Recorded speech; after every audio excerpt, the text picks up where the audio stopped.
Today, guys, we're not talking Subarus, we're talking Chevrolets and taking a look at my new-to-me 2018 Chevy Silverado 3500 HD with a 6.6 liter L5P Duramax V8 and a 6-speed Allison transmission. That is quite the mouthful. We looked at, in the past, my 2004 GMC Sierra 3500 with an LLY Duramax. My very first Duramax. We did lots of repair videos on that truck, and it has served me well over the years, but it was time for an upgrade, and man, is this thing a big-time upgrade to the previous truck. With that said, we've done quite a lot of upgrading to this truck from Banks Engineering, and we just completed an 1,800-mile round-trip road trip to the west side of Chicago and back. With that said, let's jump into this video talking about the truck in general, the upgrades we've done, and how it handled the road trip.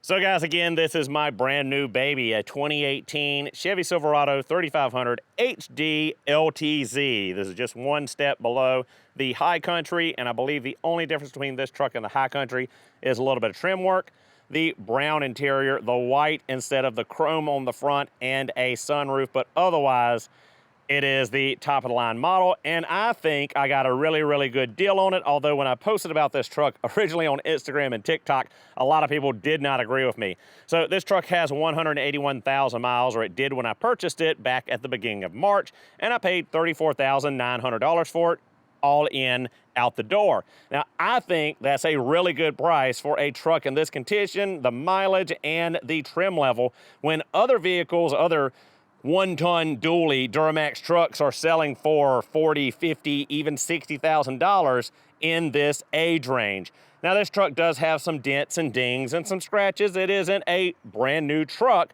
but it is still in really good shape, or at least I think so.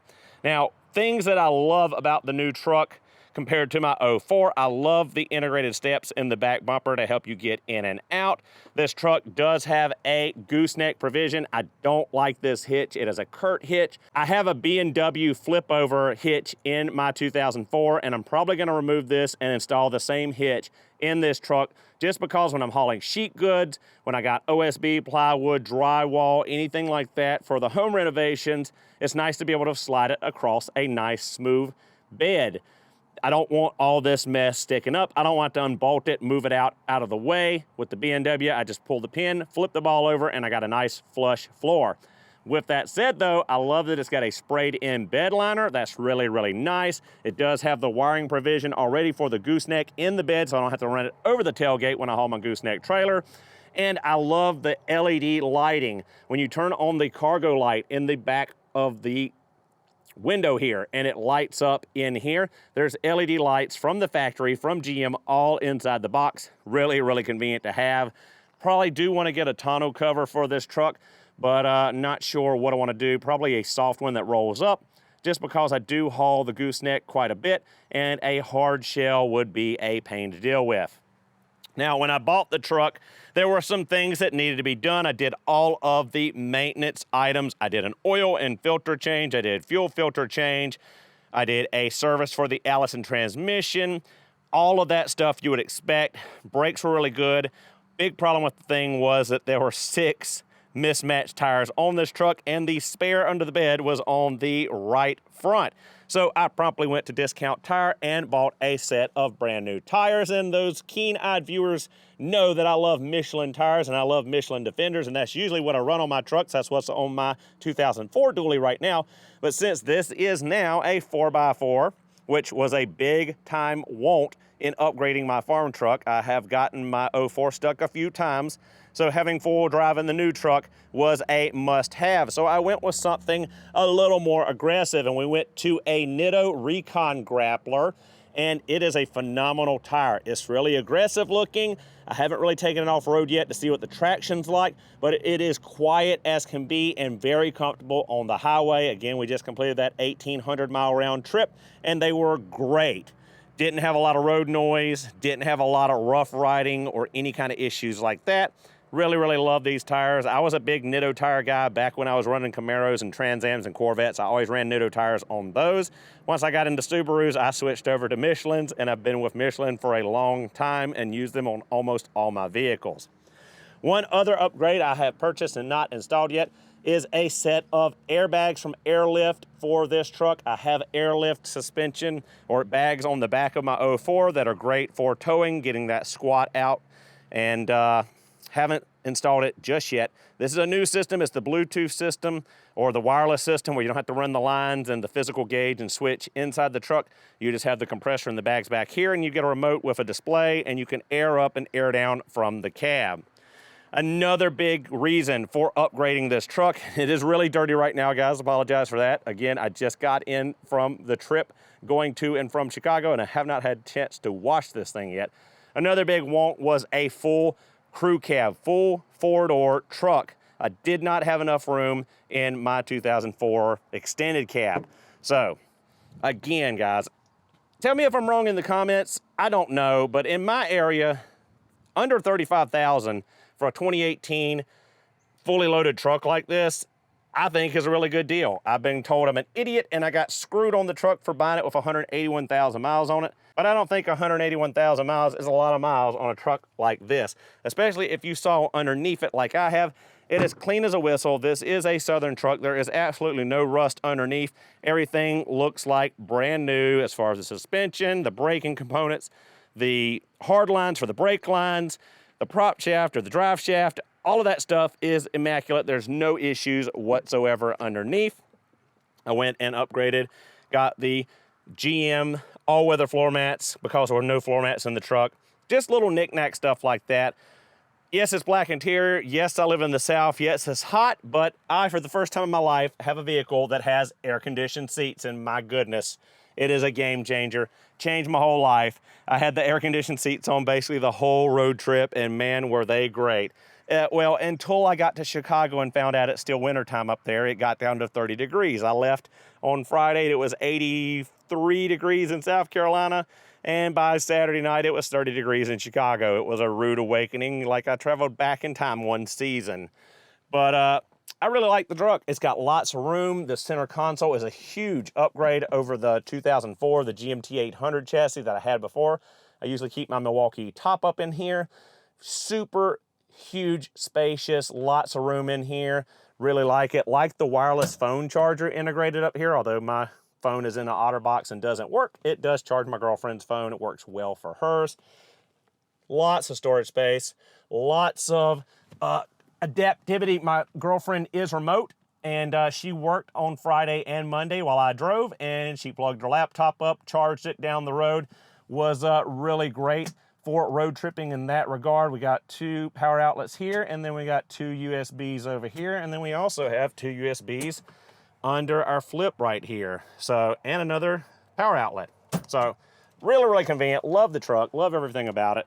Really haven't had any complaints other than one, and that one is a persistent vibrating rattle. It sounds like it's coming from the passenger side of the dash. I've taken the top of the dash apart.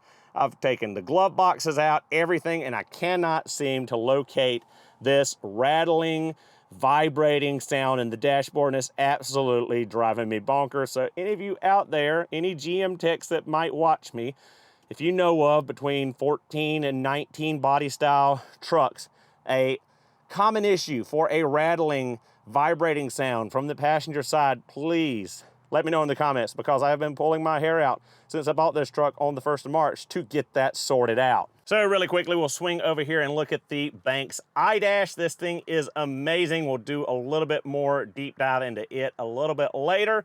And I do have the Banks Pedal Monster on here.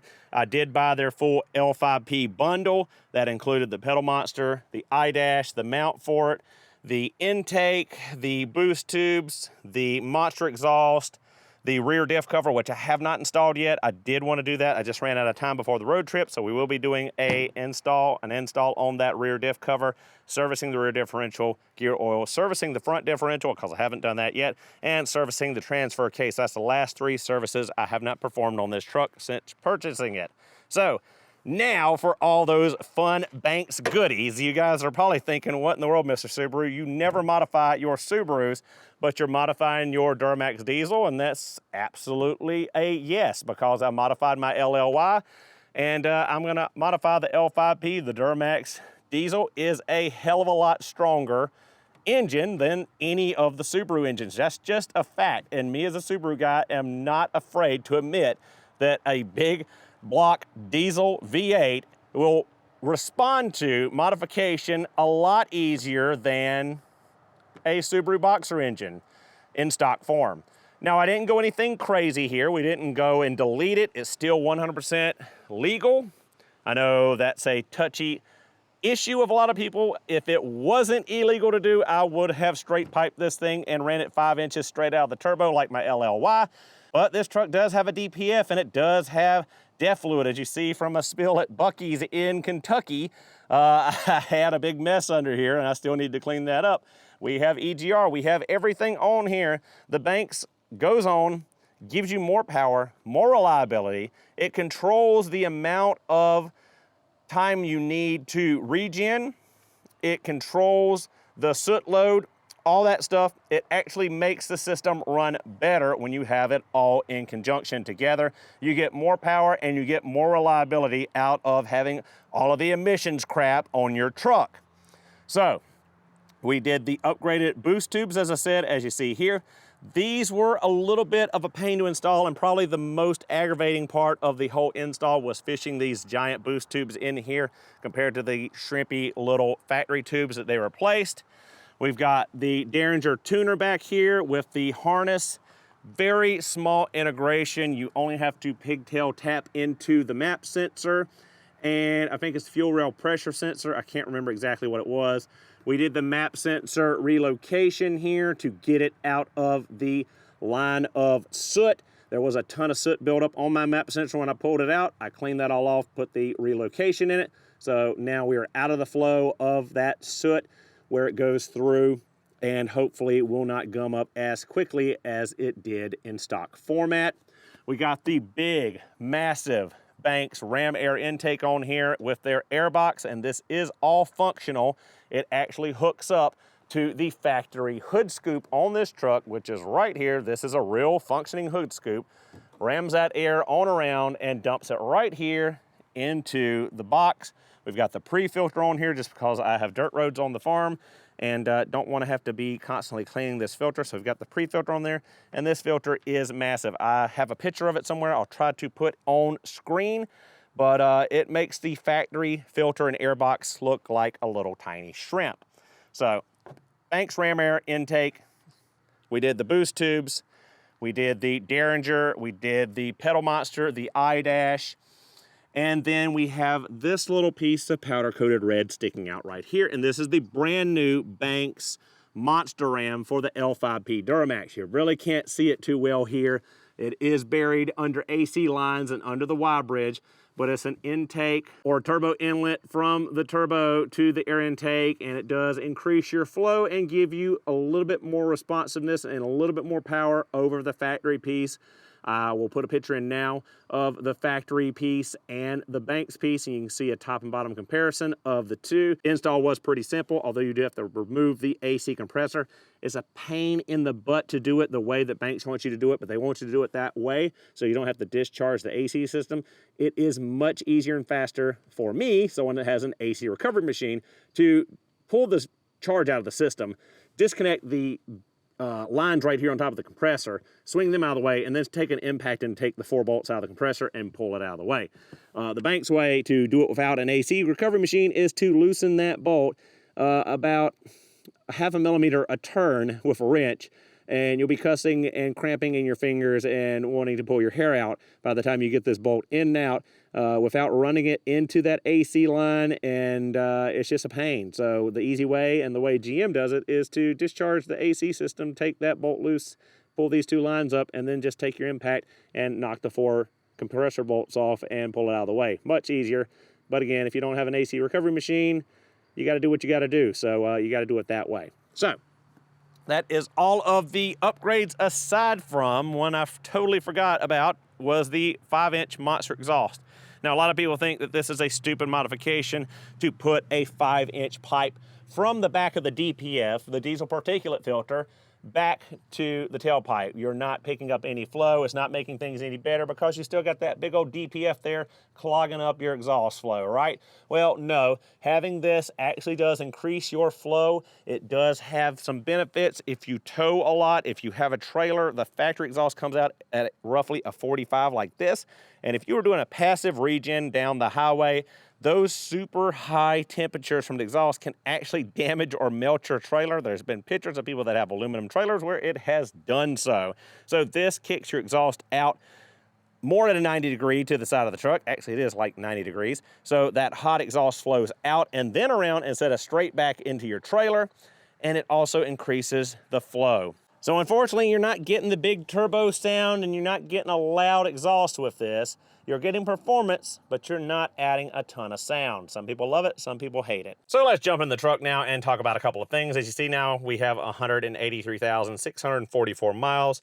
We did 1,768 miles and averaged 16.3 mpg. I haven't done my actual calculation. We're just going by what the computer says, but not bad for a 1-ton dually. We'll take a look at the iDash if we can get it to boot up here. I think the truck might have to be running for it to actually kick on. Well, if I need to do that, I will do that. All right, guys, so we got the truck running right now. We got the iDash up. As you see, I'm on power level 2. There are 6 power levels. I have not gone up to any of these. 2 is fine for me just driving around. But when I start towing with this truck, as I just got my plate and registration in, I had a bit of a issue there. I probably will bump it up a little bit more power for towing. Now, you can configure this thing a million different ways. It is absolutely phenomenal. I've got engine coolant temperature right now. I've got DPF soot load percentage right now, and I've got the RPM, and then we've got our power level. And as you can see, you can just shift on the fly for your power levels. We got the level. We've got buttons over here we can go through, and this thing does a ton of stuff. There's diagnostics, there's all kind of live data you can get, scan tool capabilities, all built in this tiny little display right here. Now, one thing I posted about the day I bought the truck, I had a check engine light come on 2 hours after leaving the dealership, and I had a P2002 DPF efficiency below threshold. I did a forced regen, cleared it out, thought I was good to go. On the trip, I had that code come back. When the code came back, I decided, well, let's switch over to DPF soot load and let's monitor that live data and see if we can see what's going on. I think I have figured out my issue, but again, diesels are not my specialty and newer GMs are not my specialty. I was a GM guy long ago, but this truck is too new for me to have messed with too much, so I am learning on the fly. I don't have factory data service manuals for this truck like I do with Subaru, so I have a median level understanding of how DPF and modern emissions work on diesel vehicles.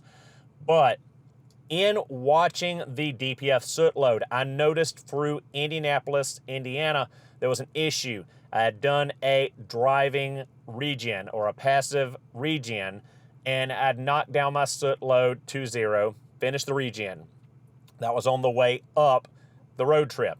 After driving around, I'd watched my soot level, and it went, built up as you would expect from 0 on up. As I was coming into Indianapolis about nightfall, that soot load was about 35% or so. I was talking to my girlfriend. We were trying to figure out where we're going to stop to eat. And all of a sudden, I look over, and my soot load was at 85%. It jumped from about 35% to 85%, and I looked down here, and I was seeing regen active where it says level 2, started going into a passive regen. I think that my issue is not in that my DPF is bad. I think that the sensors at the front and back of the DPF that the PCM uses to calculate the pressure differential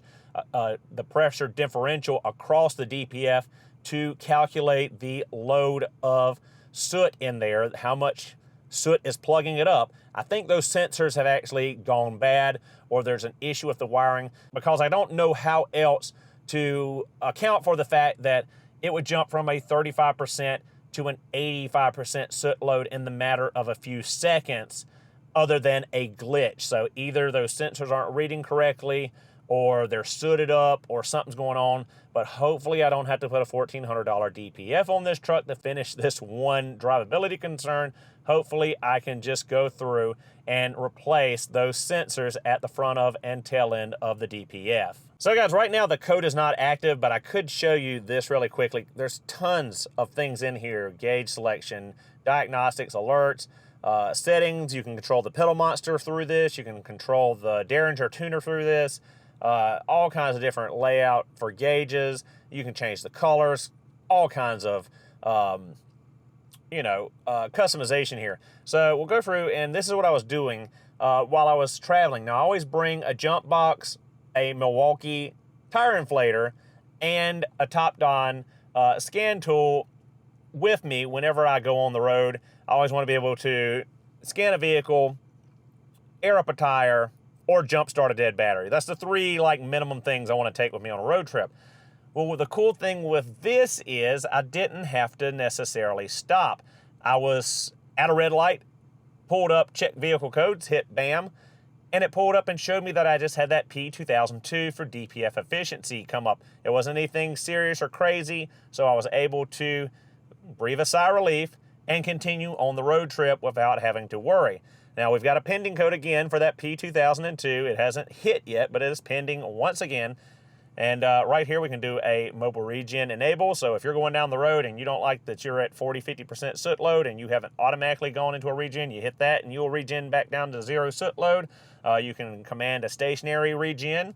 You can do a check injector balance rates. There's all kinds of things that you can do with this little iDash. It is a phenomenal tool and a great thing to have in your diesel pickup. So guys, I know I've yammered on and on about my new truck and gushed over my new truck, but I'm super excited about it, and I have really enjoyed the last month and a half that I have had it. Now, a big, huge thanks is in order to Banks Engineering. I did purchase my entire Banks big bundle for my L5P, but after I started installing it and put it on the truck and posted a little bit about it online, they actually reached out to me and they sent me the Monster Ram intake, one of the first ones released for this L5P. And I want to say thank you once again to Banks for sending that out to me. This has been a great package for this truck. I absolutely love everything about it. Great fuel economy, great power, great drivability. Haven't towed with it, but I'm sure I will not be let down there either. And I absolutely love the iDash with the gauge layout, the diagnostic functionality. It is an entirely great package, and you're 100% legal. You don't have to delete it, you don't have to tune it, and you don't have to worry about the EPA coming after you. Thank you guys so much for watching. Hope you enjoyed this video. I'll see you all in the next one.